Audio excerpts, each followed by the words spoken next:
Hello, good morning students. आज हम आपको 12th क्लास का लेसन नंबर 7, इसका नाम है व्यावसायिक वातावरण, महत्व और आयाम, इसका सेकंड पार्ट कराने जा रहे हैं। तो अभी तक हमने इसमें पढ़ा व्यावसायिक वातावरण क्या है, उसकी विशेषताएं क्या हैं और उसके महत्व क्या हैं। यानी बिजनेस एनवायरनमेंट का मीनिंग पढ़ा, फीचर्स पढ़ी और इसके साथ इसकी इम्पोर्टेंस के बारे में हमने जाना।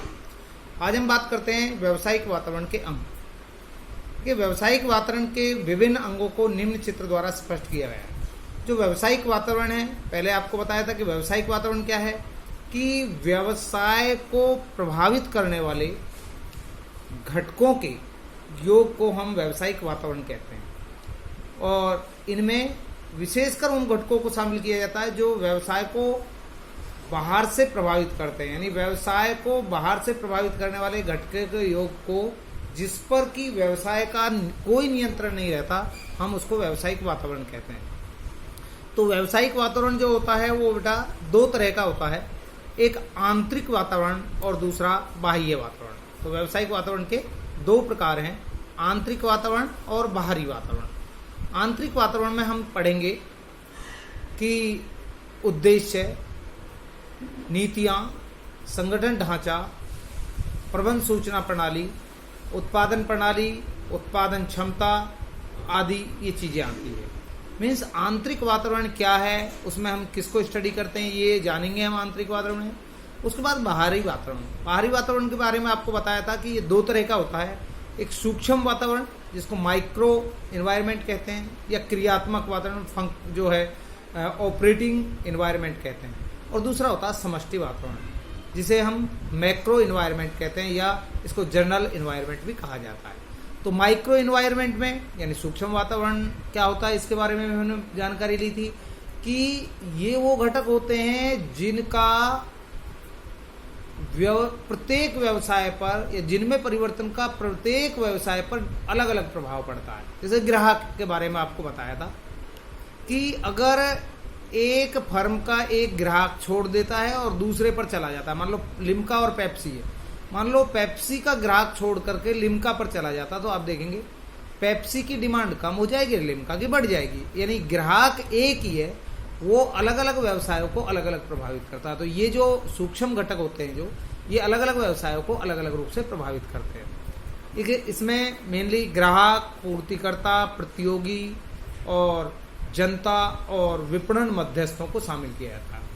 अब है समष्टि वातावरण। समष्टि वातावरण में हम 5 चीजें शामिल करते हैं। तो समष्टि वातावरण क्या होता है?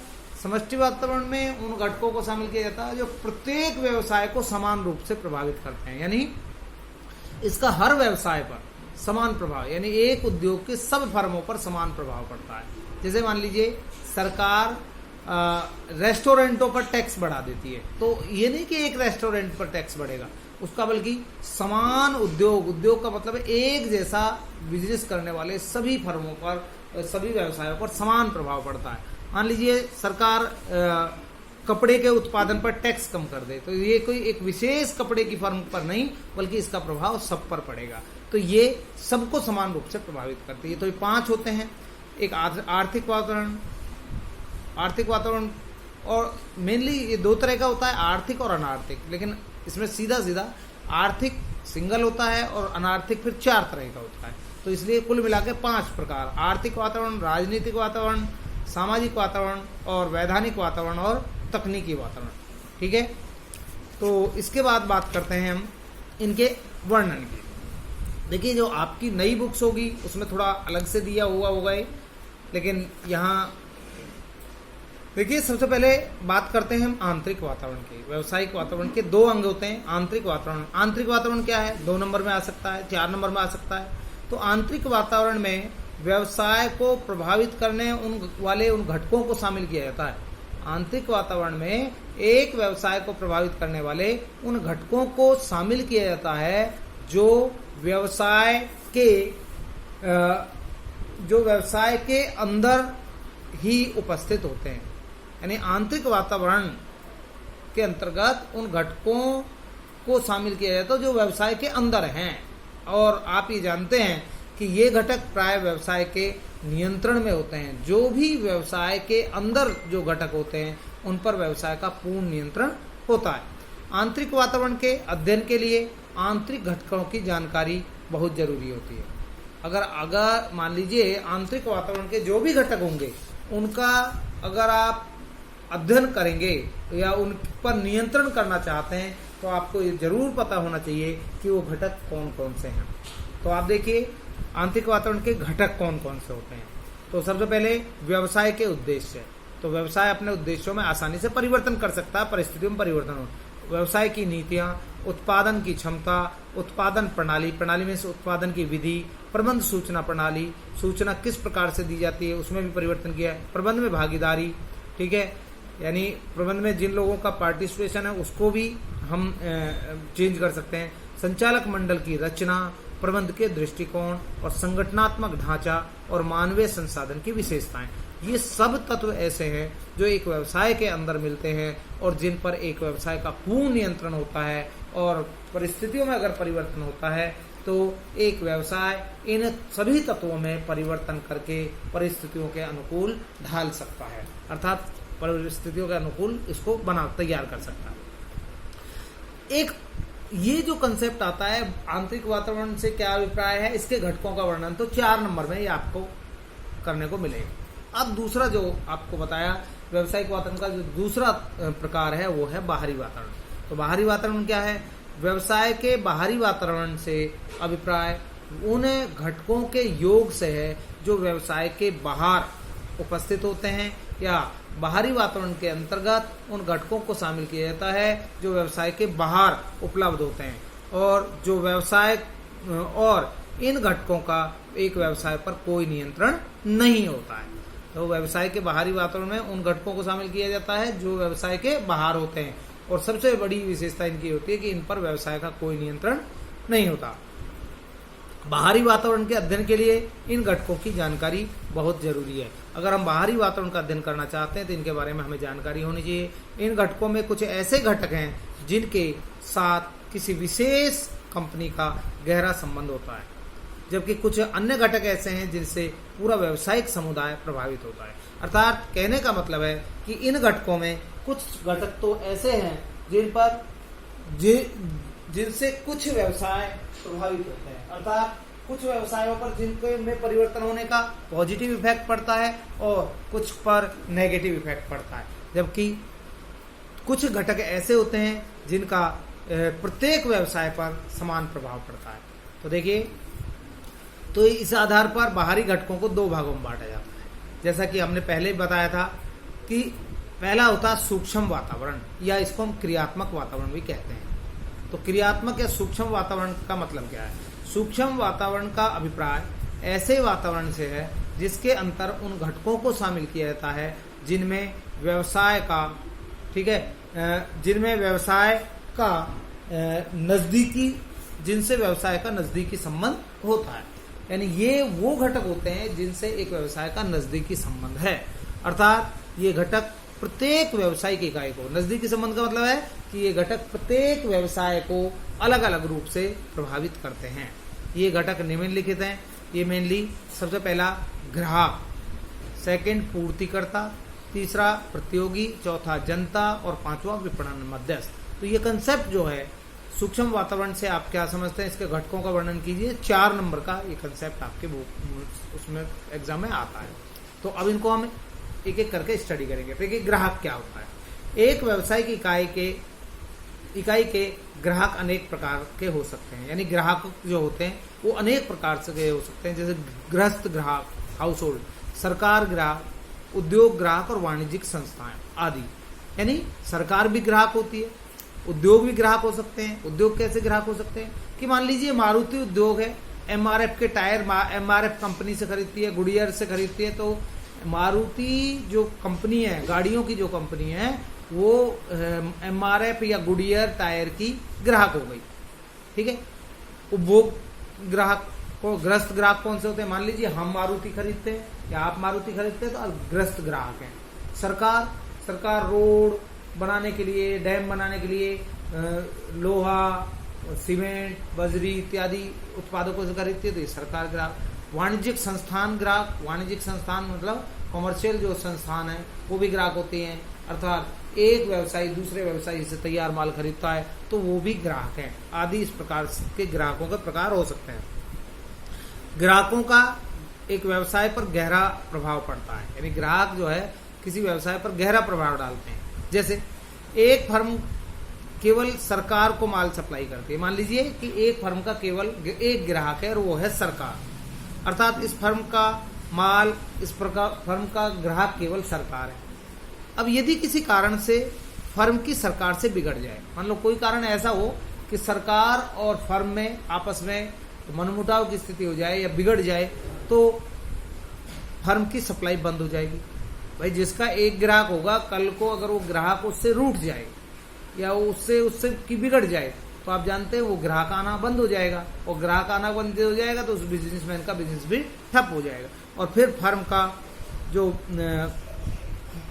बंद होना निश्चित हो जाता है, अर्थात फर्म को एक दिन निश्चित रूप से बंद होना है। इससे स्पष्ट है कि ग्राहक व्यवसाय को प्रभावित करते हैं, अर्थात कहने का मतलब है कि जैसे ही ग्राहक कम हुआ और ग्राहक चला गया वैसे ही आपका बिजनेस पर उसका नेगेटिव इफेक्ट पड़ गया। अतः फर्म को ये कोशिश करनी चाहिए कि उसका कभी भी एक ग्राहक ना हो, बल्कि उसके अत्यधिक ग्राहक हों, यानी ग्राहकों की संख्या ज्यादा हो। इसी तरह दूसरा जो पॉइंट है वो है पूर्तिकर्ता। तो पूर्तिकर्ता क्या है? ग्राहकों को की ही तरह पूर्तिकर्ता भी एक व्यवसाय को प्रभावित करते हैं, अर्थात जैसे ग्राहक प्रभावित करते थे ऐसे पूर्तिकर्ता का मतलब जो आपको माल बेचते हैं या सप्लाई करते हैं। यदि किसी व्यवसाय का केवल एक ही पूर्तिकर्ता है, नहीं उसको एक व्यवसाय को एक ही बेचने वाला है तो और वह किसी वजह से नाराज हो जाए तो माल की पूर्ति बंद होने के कारण व्यवसाय संकट में पड़ सकता है। अतः ऐसा जो है प्रयास किया जाना चाहिए कि पूर्तिकर्ता भी अनेक हो। मान लीजिए आप एक दुकान करते हैं और दुकान का माल आप एक से ही लेते हैं, कल को वो आपको देना बंद कर दे किसी भी कारण से तो आपकी दुकान संकट में आ जाएगी। ठीक है। इसके बाद है प्रतियोगी, कॉम्पिटिटिव या कॉम्पिटिशन। कॉम्पिटिटर्स, प्रतियोगी फर्में अनेक प्रकार से व्यवसाय को प्रभावित करती हैं। जो कॉम्पिटिटर है आपका वो भी आपको कई प्रकार से प्रभावित करता है, जैसे नए और सस्ते उत्पाद बाजार में लाना, विक्रय प्रमोशन स्कीम लागू करके आदि, तो ये भी व्यवसाय को प्रभावित करते हैं। मान लीजिए कि आप कलर टीवी बेच रहे हैं और कोई अन्य भी बेच रहा है और कोई नई स्कीम ले आता है बेचने की, एक के साथ एक मुफ्त, एक के साथ कुछ स्क्रैच कार्ड की स्कीम ले आता है, कोई उपहार देने लगता है, तो आपको भी वैसा ही करना पड़ेगा, अन्यथा आप बाजार में लंबे समय तक नहीं टिक पाएंगे। तो प्रतियोगी भी जो है व्यवसाय को प्रभावित करता है। तीसरा है जनता। जनता के अनेक अंग होते हैं। जनता में काफी कुछ को शामिल किया जाता है, जैसे स्थानीय जनता, प्रेस और मीडिया आदि। जनता के इन अंगों का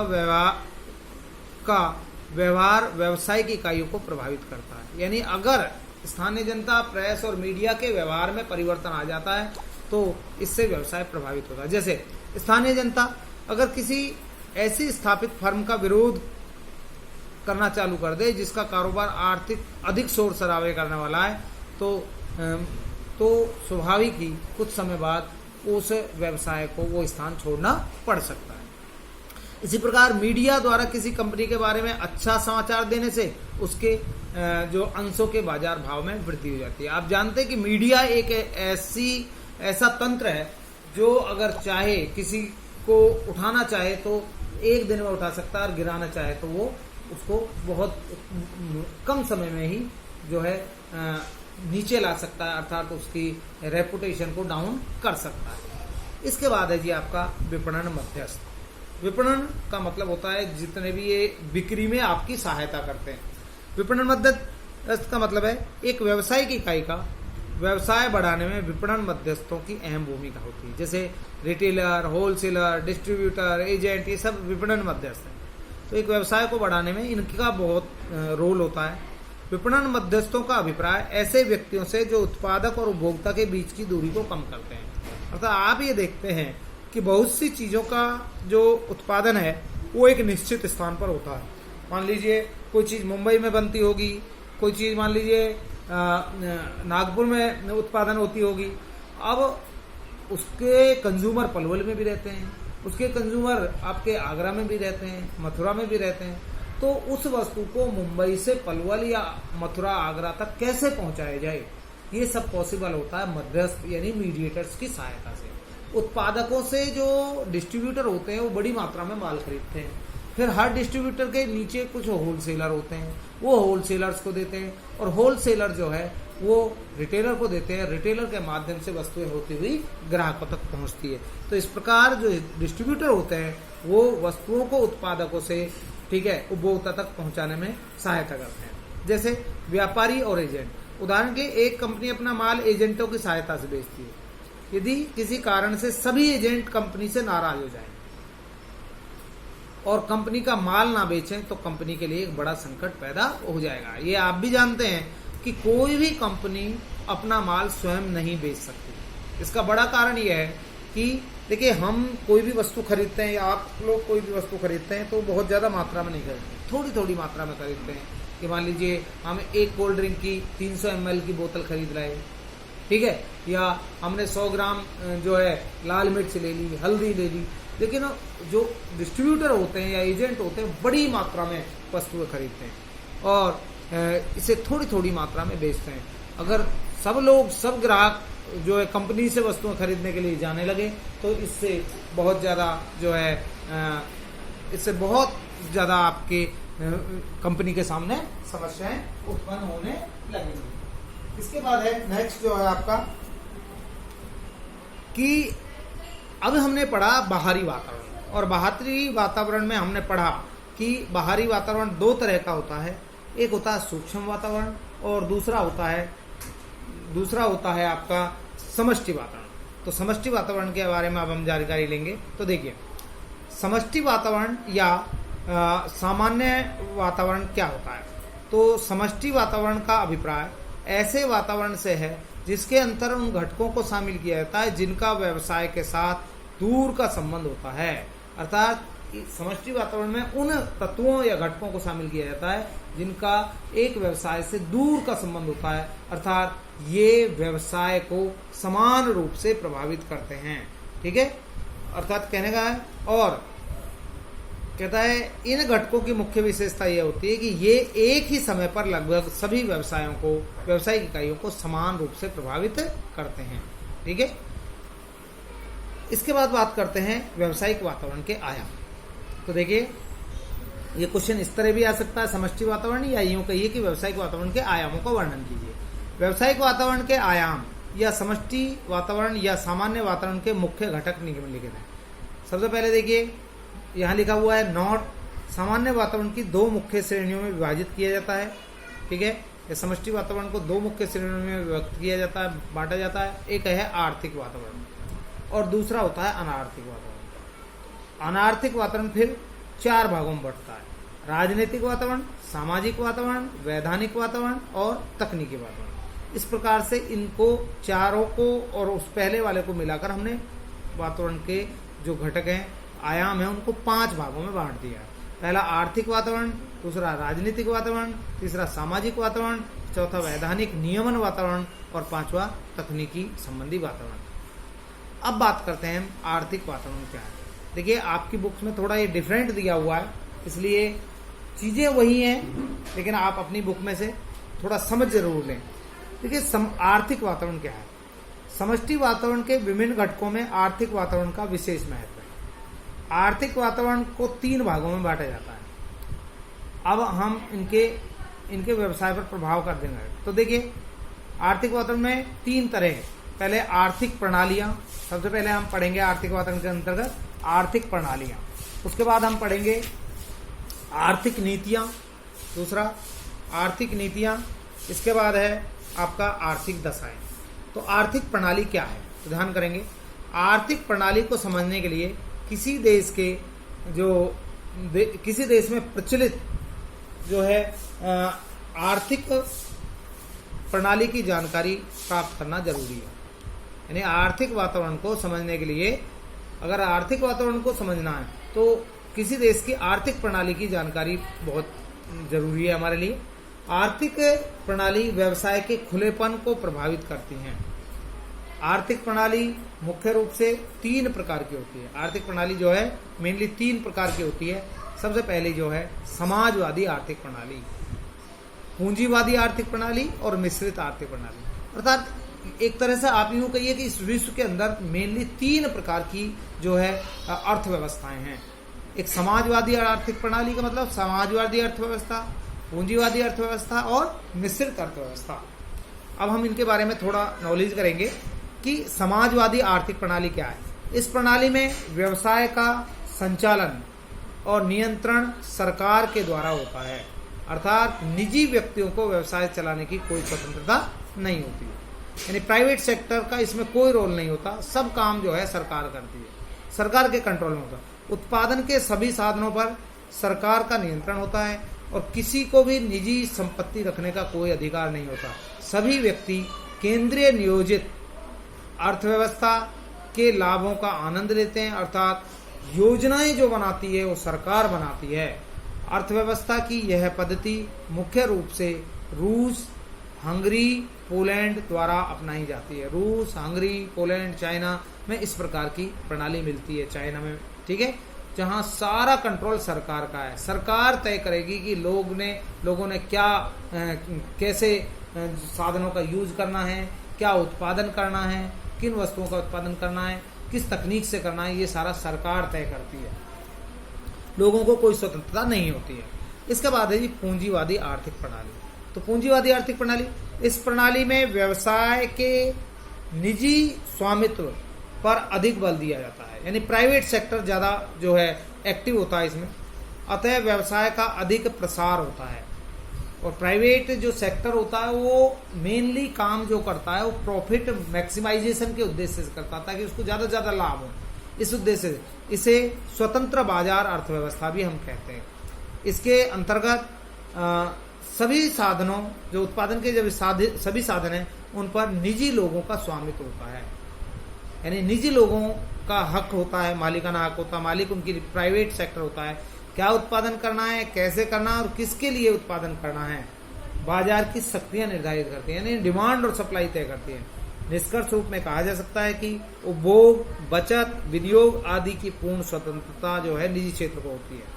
यह अर्थव्यवस्था औद्योगिक जो अमेरिका, कनाडा, जर्मनी आदि देशों में प्रचलित है। जो धनी देश हैं उनमें ज्यादातर इसी प्रकार की अर्थव्यवस्था प्रचलित है। इसके बाद है मिश्रित आर्थिक प्रणाली। इस प्रणाली में के अंतर्गत व्यवसाय पर सरकार, ठीक है, एवं निजी लोगों का स्वामित्व होता है। तो देखिए, जो पहले वाली दोनों प्रकार की अर्थव्यवस्था है, समाजवादी और पूंजी, उन दोनों की मिक्स जो होती है वो मिक्स्ड इकोनॉमी होती है। उन दोनों की विशेषताएं इस अर्थव्यवस्था में पाई है। इसके अंतर्गत कुछ आधारभूत उद्योग सरकार के नियंत्रण और स्वामित्व में चलाए जाते हैं। जो मेन फंक्शंस हैं वो तो सरकार का कंट्रोल उन पर होता है। और राष्ट्र हित को ध्यान में रखते हुए सुरक्षित रखने के उद्देश्य से निजी क्षेत्र के उद्योगों पर भी सरकारी निगरानी, और कुछ उद्योग जो है प्राइवेट सेक्टर के लिए खोल दिए जाते हैं, लेकिन उन पर अंतिम जो कंट्रोल होता है वो प्राइवेट सेक्टर का ही होता है, निजी क्षेत्र, सरकारी क्षेत्र का होता है। भारत मिश्रित अर्थव्यवस्था का एक मुख्य उदाहरण है। भारत कह लीजिए और आपका पाकिस्तान कह लीजिए, बांग्लादेश कह लीजिए, ये मिश्रित अर्थव्यवस्था के एग्जाम्पल है। इसके बाद है आर्थिक नीतियां। आर्थिक नीतियों का किसी देश के व्यवसाय पर गहरा प्रभाव पड़ता है। आर्थिक नीतियों का निर्धारण आर्थिक क्रियाओं के संचालन के लिए किया है। आर्थिक नीतियां जो बनाई जाती है आर्थिक क्रियाओं को चलाने के लिए। आर्थिक क्रियाओं में आयात निर्यात, रोजगार, कर ढांचा, उद्योग, सार्वजनिक व्यय, सार्वजनिक ऋण, कृषि, विदेशी विनियोग आदि को शामिल किया है। इन सभी आर्थिक क्रियाओं के संचालन के लिए निम्नलिखित आर्थिक नीतियां निर्धारित की जाती हैं। कौन कौन सी आर्थिक नीतियां हो सकती हैं? कुछ के उदाहरण हैं, जैसे रोजगार संबंधित रोजगार नीति, आयात निर्यात से संबंधित आयात निर्यात नीति, कर से संबंधित कर नीति, उद्योग से संबंधित औद्योगिक नीति, सार्वजनिक व्यय से संबंधित सार्वजनिक व्यय नीति, सार्वजनिक ऋण से संबंधित सार्वजनिक ऋण नीति, कृषि से संबंधित कृषि ऋण नीति। यानी आर्थिक क्रियाओं, कृषि एक आर्थिक क्रिया है, उसको संचालित करने के लिए नीति जो बनाई जाती है आर्थिक नीति। विदेशी विनियोग से संबंधित विदेशी विनियोग नीति आदि, इन सभी नीतियों का व्यवसाय पर गहरा प्रभाव पड़ता है। जैसे आयात निर्यात नीति के अंतर्गत आयात पर प्रतिबंध लगाने से उद्योगों को लाभ होगा।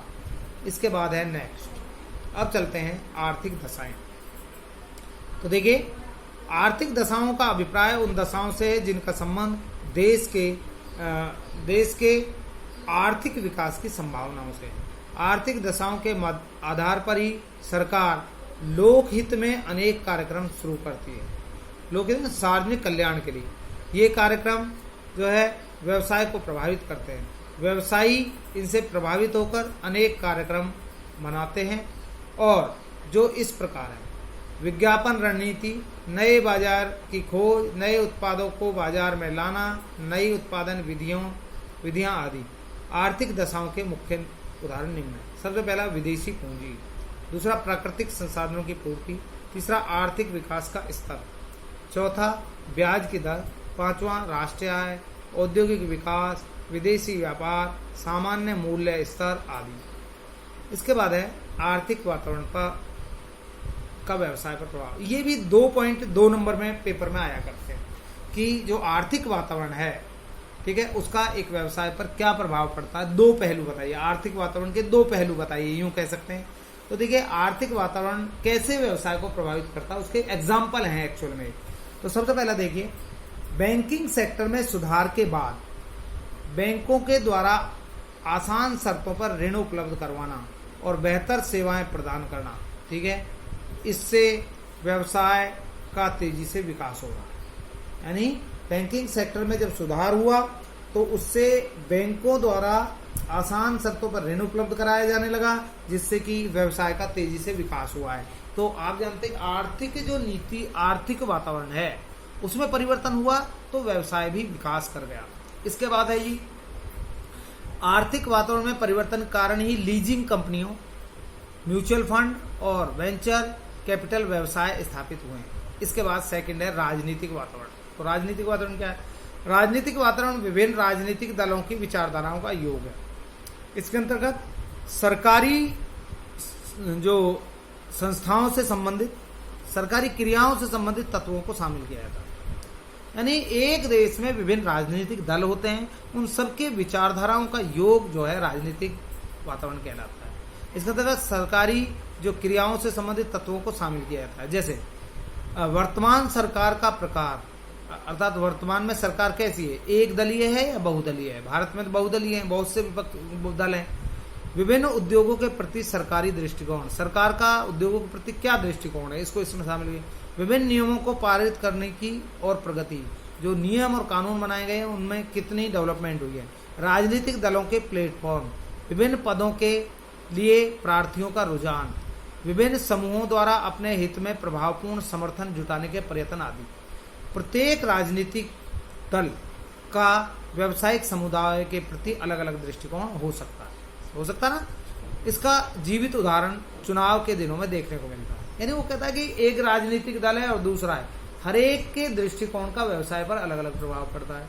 मान लीजिए, एक उदाहरण इन्होंने दिया कि चुनाव के दिन में बाजार में होने वाले उतार चढ़ाव को देखा जा सकता है।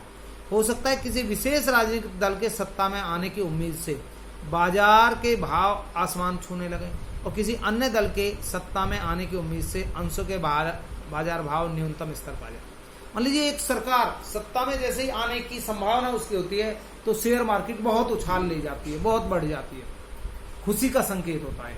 और मान लो दूसरी सरकार के आने से शेयर मार्केट बिल्कुल डाउन हो जाए। तो ये राजनीतिक दलों में परिवर्तन होने से व्यवसाय पर क्या प्रभाव पड़ता है, यही दर्शाता है।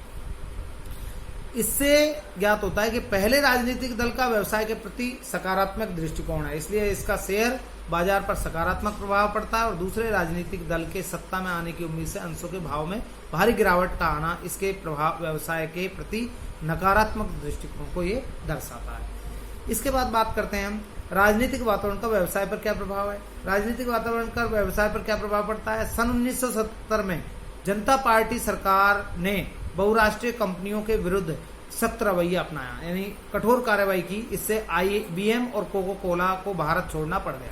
नई सरकार द्वारा राष्ट्रीय कंपनियों को भारत में विनियोग के लिए प्रोत्साहित किया गया। नई सरकार ने इंकरेज किया। इससे बहुराष्ट्रीय कंपनियों के स्तर पर भारत में प्रवेश के दरवाजे खुल गए। इससे कोका कोला ने भारतीय बाजार में फिर से प्रवेश कर लिया। तो सरकार बदलने से ही कोका कोला को जाना भी पड़ा और वो वापस भी आ गए। राजनीतिक रुचि के कारण ही हैदराबाद, जो हमारा यहाँ का एक शहर है, उसको साइबराबाद अर्थात साइबर कैफे का एक मुख्य सूचना तकनीकी केंद्र माना जाने लगा। परिणामस्वरूप अनेक आईटी कंपनियां स्थापित हुई। तो ये राजनीतिक वातावरण का व्यवसाय पर क्या प्रभाव पड़ता है, ये आपने देखा। Thank you.